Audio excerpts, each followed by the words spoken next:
Hi everybody, it's Christopher and welcome to Life's Not Over, It Just Looks Different on YouTube. It's near the end of October and it's already a little bit snowy outside here in Calgary, and I thought that was a good time to sit down and have another chat with some of the questions that I've been asked about my sight loss. So let's get into the questions. The first question is, in addition to your CVI, do you also have strabismus?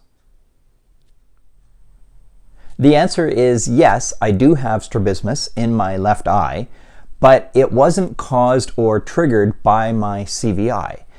It turns out that I've actually had it for as long as I can remember, but it wasn't until I lost my sight and I was talking to the neuro-ophthalmologist in the hospital that he pointed out that my left eye was actually off-center. And I had some clues to it. When I started looking back in my lifetime, there were some clues, but nobody ever actually said it or told me. One of the things I remember when I was just a kid and I used to go out with my dad to sporting events or whatever, we'd take a pair of binoculars. And I would put the binoculars on and I was always fiddling with it and trying to get the eyes to line up just right, because when I'm looking through binoculars, this one looks just fine as I'm looking straight, but this one over here, I always noticed that I was looking at the outer edge of the binocular, or in this case, I'm seeing my hand. And so that never really dawned on me that there was a problem with that eye. I just thought I was doing something wrong with the binoculars. And when I got my first pair of glasses at the age of 21, I did notice on the prescription that the doctor had drawn a little triangle, I guess to represent a prism. But again, he never actually said it. He just put that on there and made it part of the prescription. So it wasn't until I was talking to this neuro-ophthalmologist after my sight loss that he brought it to my attention, and that at that point he offered to fix it. But having just come out of losing a very significant portion of my eyesight, I was like, no, I'm good. It doesn't really harm me, so I'm going to leave it just the way it is. I'm not really comfortable with having another procedure on my eyes at this point.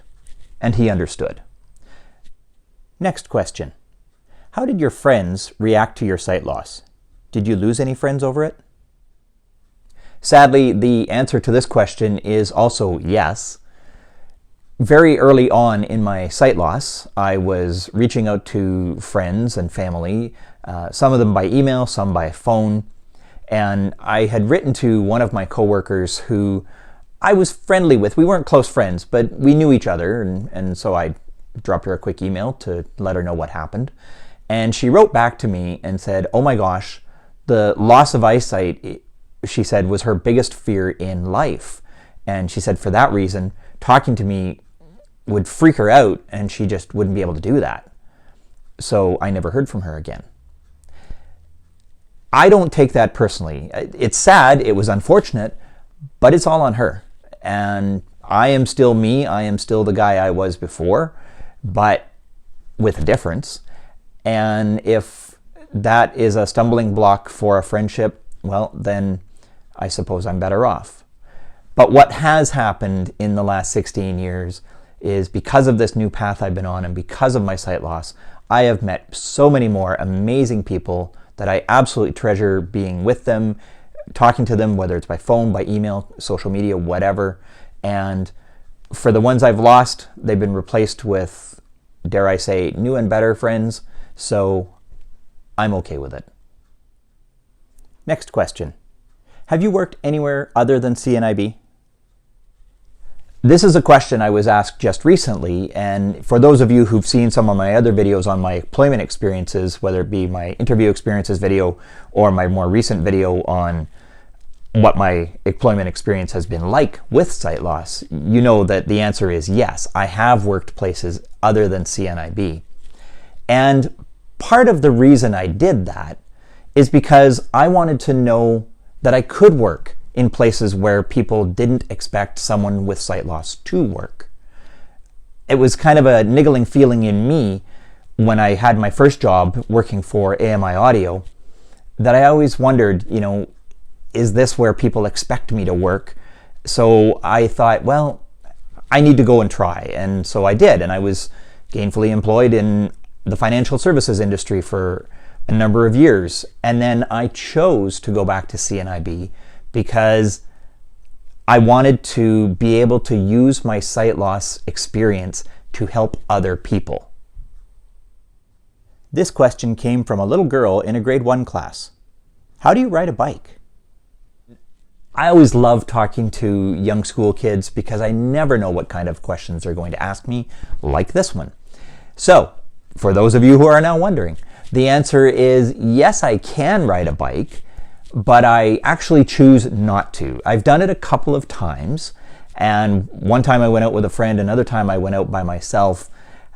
Going out with a friend I found to be okay, but going on my own, I was nervous. I was nervous that I wouldn't be able to react to anybody who might try to cross in front of me or other things that might happen around me. So I've actually chosen not to ride a bicycle anymore. Doesn't mean I can't, because if you've been watching my most recent video on my birthday, you also know that I went go-kart racing. So I'm able to do these things.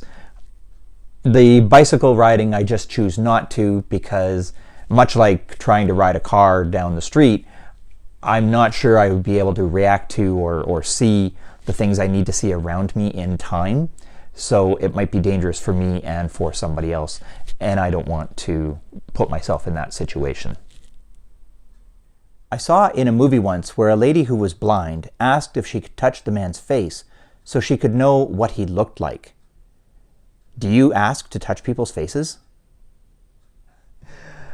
This question, I had to throw this one in here. This wasn't actually a question that I've been asked, but a friend of mine who works with people who have sight loss told me that she has been asked this question. Do they want to touch your face?